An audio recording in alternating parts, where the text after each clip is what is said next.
मित्रों नमस्कार, मैं हूं करण, राष्ट्रीय धारक दल से। मित्रों, पिछले एक महीने से भारत देश में जिस प्रकार से आधे भारत में बाढ़ जैसे भयंकर हालात बने हुए हैं, पर्यावरण पूरी तरह से असंतुलित हो चुका है। लगभग जितने भी पहाड़ी क्षेत्र हैं, उससे लगे हुए जितने भी तराई क्षेत्र हैं, सब जगह बाढ़ है, भयानक बाढ़ है। पहाड़ टूट रहे हैं, भूस्खलन हो रहा है, पूरे पूरे गांव तबाह हो रहे हैं, पूरे पूरे हाईवे, पूरे पूरे मतलब एक कॉलोनियां सब डूब रहे हैं। पूरी दिल्ली डूबा हुआ है। देश की राजधानी जो सबसे सुरक्षित स्थान माना जाता है, वो पूरी तरह डूबा हुआ है। उत्तराखंड, हिमाचल प्रदेश, हिमालय, हिमालय से लगे हुए जितने भी हरियाणा, पंजाब, उत्तर प्रदेश के बहुत सारे शहर, यहाँ पे नदियां सब उफान पर हैं। जल प्रलय जैसे हालात बने हुए हैं। और जहां बाढ़ नहीं है, वहां पर भी हालात सामान्य नहीं है। वहां पे उचित बारिश नहीं हो रही है, वहां पे सूखे जैसे हालात बने हुए हैं। मित्रों, ऐसी दुख की घड़ी, ऐसी भयावह स्थितियां इस देश में क्यों पैदा हो रही हैं? इसका क्या कारण है? ऐसा क्यों हो रहा है? मित्रों, इसका पहला कारण है हमारे देश में जनसंख्या विस्फोट। मित्रों, एक विशेष समुदाय के द्वारा हमारे देश की जनसंख्या को अनियंत्रित करने का सुनियोजित प्रयास पिछले 50 सालों से चल रहा है। पूर्व प्रधानमंत्री इंदिरा गांधी जी ने इसको समझा था, भापा था, और इस देश में नसबंदी कार्यक्रम चलाया था। और जनसंख्या को नियंत्रित करने के उन्होंने कुछ उपाय अपनाए जो कि सफल नहीं हुए। हालांकि वो उपाय बहुत ही उचित भी नहीं थे, क्योंकि वो सभी के लिए नहीं थे। वो किसी को भी पकड़ के कहीं से भी ला करके उसकी नसबंदी कर दी जा रही थी। ये थोड़ा सा गलत था। मित्रों, राष्ट्रीय धारक दल ने अपने एजेंडे के पहले नंबर पे, एजेंडा नंबर 1 में जनसंख्या नियंत्रण कानून लागू किया जाएगा, सख्त कानून लागू किया जाएगा, इसको एजेंडे में शामिल किया है। एक परिवार 2 संतान का फार्मूला लागू किया जाएगा। परिवार में चाहे उनकी बीवियां 2, 3, 4 हों, पर संतान केवल 2 ही रहेंगी, ऐसा कानून पास किया जाएगा। दंडात्मक कार्यवाही रखी जाएगी, मताधिकार से वंचित किया जाएगा कानून ना पालन करने वालों को, और सरकारी सुविधाओं से भी वंचित किया जाएगा। ऐसा प्रावधान हम लेकर के आए हैं। और राष्ट्र धारक दल सरकार से भी विनती करता है कि आप इस कानून को लागू करिए। हम आपके साथ में हैं, हम आपके पूर्ण समर्थन में हैं। पर यदि आप ऐसा कानून लागू नहीं कर रहे हैं तो आपका हम विरोध करेंगे। और इस देश की जनता, सनातन जनता, भारत और भारतीय सभ्यता संस्कृति को मानने वाला प्रत्येक व्यक्ति राष्ट्र धारक दल का साथ देगा और दे रहा है। मित्रों, जनसंख्या विस्फोट इस तरह की आपदाओं का पहला कारण है। हालांकि इसके और भी कई कारण हैं। मित्रों, भारत में सन 2004 में विदेशी कर्जा 10 लाख करोड़ था। सन 2014 आते आते यह कर्जा हो गया 55 लाख करोड़। और वर्तमान समय में मोदी सरकार के दौरान यह कर्जा बढ़ करके आसमान छू गया। 155 लाख करोड़ रुपए का कर्जा हमारे ऊपर विदेशी कर्जा हो चुका है। मित्रों, 25 लाख करोड़ के कर्जे में पाकिस्तान पूरी तरह से कंगाल हो गया। 25 लाख करोड़ के कर्जे में पाकिस्तान में आटा भी मिलना दुभर हो गया। आटे की सुरक्षा के लिए उन्हें AK-47 वाले गार्ड लगाने पड़े, आर्मी लगानी पड़ी। 10 लाख करोड़ के कर्जे में श्रीलंका तबाह हो गया। हमारे ऊपर 155 लाख करोड़ का कर्जा है।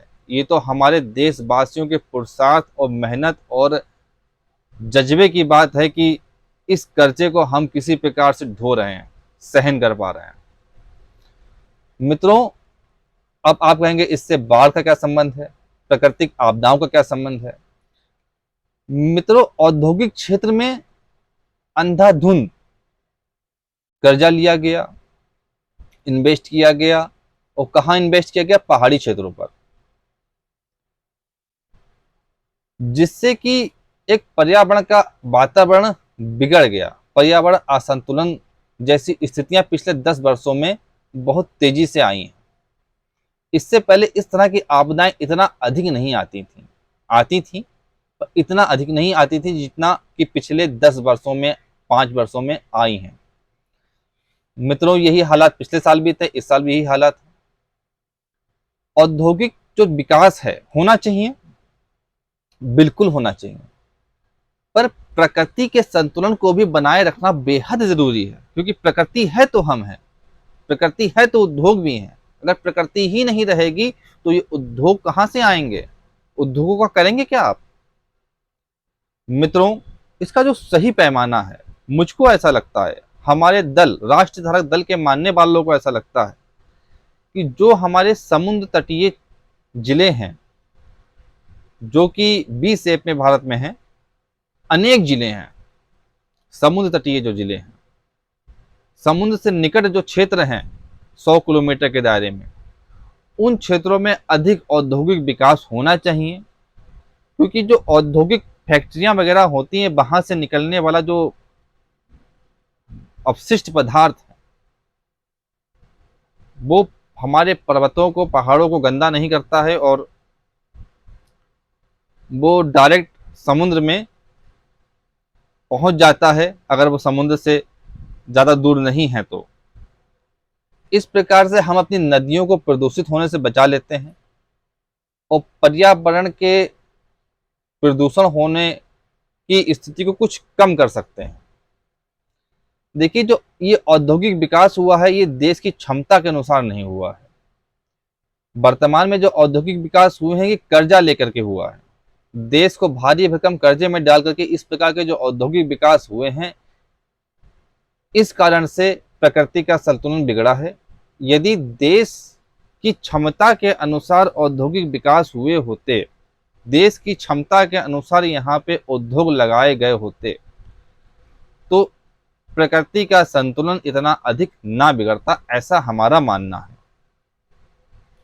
मित्रों, ये देश, हमारे देश में कुटीर उद्योग शुरू से रहे हैं, सदैव से रहे हैं और उन्नत दिशा में रहे हैं। वर्तमान समय में कुटीर उद्योग समाप्त से हो गए और सारी मार्केट मल्टीनेशनल कंपनियों ने कब्जा कर ली है, और मल्टीनेशनल कंपनियां अपने उत्पादों को बढ़ाने के लिए, मार्केटिंग के लिए और कम लागत में अधिक उत्पादन के पर्पस से हानिकारक केमिकल और बेहद प्रदूषित कार्य किया करती हैं, जिससे कि प्रदूषण बेहद बढ़ जाता है। मित्रों, जो हमारा PWD डिपार्टमेंट है, और वहां पे जिस प्रकार से देश के विकास के नाम पर, देश के इंफ्रास्ट्रक्चर के नाम पर, अर्कास्ट्रक्चर के नाम पर जिस प्रकार से सड़कों के चौड़ीकरण का कार्य किए गए, जो सड़कें देश के अंदर नहीं बनी हुई थी उनको तो बनाया ही गया, जो सड़कें बनी हुई थी उनको भी बनाया गया। इसका कारण तो स्पष्ट है कि अधिक कमीशन आता है, अधिक नेता लोग लाभान्वित होते हैं, पर इससे भी पर्यावरण असंतुलन की स्थितियां बढ़ती हैं कि जो सड़क बनाने में जो पत्थर, जो मटेरियल यूज होता है, वो पहाड़ों से लाया जाता है। पहाड़ काट करके आप उनको खोखला करते ही जा रहे हैं, करते ही जा रहे हैं, करते ही जा रहे हैं, और पहाड़ नीचे से कमजोर होते चले जा रहे हैं, इसलिए पहाड़ ददक रहे हैं। आज के समय में जो लैंडस्लाइड हो रही है, जो जैसे ही बादल कहीं पे फटा तो पूरा पूरा पहाड़ डगमगाता हुआ टूट गया, और विशाल काय पहाड़ टूट के बिखर रहे हैं, इसका कारण यही है कि क्योंकि हमारी सरकारों ने इतना अधिक सड़कों का निर्माण कर रखा है सड़कों को पुनः निर्माण, फिर पुनः निर्माण, फिर पुनः निर्माण, फिर पुनः निर्माण कर रखा है कि पहाड़ों की स्थितियां बेहद कमजोर हो चुकी है, बेहद मतलब है कि खराब स्थिति में हमारे पूरी पर्वत श्रृंखलाएं पहुंच चुकी हैं और पहाड़ ददक रहे हैं और लैंडस्लाइड हो रही है। जल के प्रवाह को वो संभाल नहीं पा रहे हैं। मित्रों, होना ये चाहिए था कि कुछ वैकल्पिक व्यवस्था भी सड़क बनाने के लिए लाई जाए, केवल पत्थरों की सड़क ना बने, कुछ वैकल्पिक व्यवस्था भी डेवलप की जाए। दूसरी चीज, जो सड़कें बनी हुई हैं उन्हीं की आप मरम्मत करिए ना, उन्हें गड्ढा मुक्त बना दीजिए, उन पे गड्ढे होने मत दीजिए। टोल का क्या कार्य है? हर महीने उनकी गाड़ी जाए और सड़कों की जो बदहाली है उसको सुधारे। हर 5 साल 6 साल में पुरानी सड़क को तोड़ करके नई सड़क को बना देना, ये प्रकृति का बहुत बड़ा दोहन है और ये प्राकृतिक आपदाओं को निमंत्रण देता है। मित्रों, हमारी सरकारें इस विषय पे बिल्कुल भी ध्यान नहीं दे रही हैं और राष्ट्र धारक दल इस बात की घोषणा करता है और घोषणा उसने अपने एजेंडे में कर रखी है। हमारे जो एजेंडे में तो हमने घोषणा करी रखी है और पार्टी का जो संवैधानिक सिद्धांत है उसके नंबर 6 में हमने वैश्विक तापक्रम वृद्धि, पर्यावरण असंतुलन, बढ़ते सभी प्रकार के प्रदूषण, वन संरक्षण, वन्य जीव संरक्षण और पक्षियों की सुरक्षा से जुड़ी समस्याओं के समाधान के लिए राष्ट्रीय धारक दल बड़े से बड़ा कदम उठाएगा। इस प्रकार की घोषणाएं हमने कर रखी हैं और जन समर्थन मिल रहा है, लोग इससे जुड़ रहे हैं। आप भी जुड़िए और इस राष्ट्र की रक्षा के लिए आगे आइए ताकि हम प्रकृति की रक्षा कर सकें, मानवता की रक्षा कर सकें, सनातन सभ्यता, सनातन संस्कृति की रक्षा कर सकें और भारतीय सभ्यता, भारतीय संस्कृति की रक्षा कर सकें और विदेशी संस्कृति सभ्यता को सीमित कर सकें अपने देश के अंदर उनकी दखल अंदाजी को। इसलिए आप सभी से हाथ जोड़ के प्रार्थना है कि राष्ट्र धारक दल के साथ में जुड़ें और राष्ट्र हित के कार्यों में हमारा पूरा पूरा सहयोग करें जैसा कि आप कर रहे हैं और आगे बढ़ें। नमस्ते।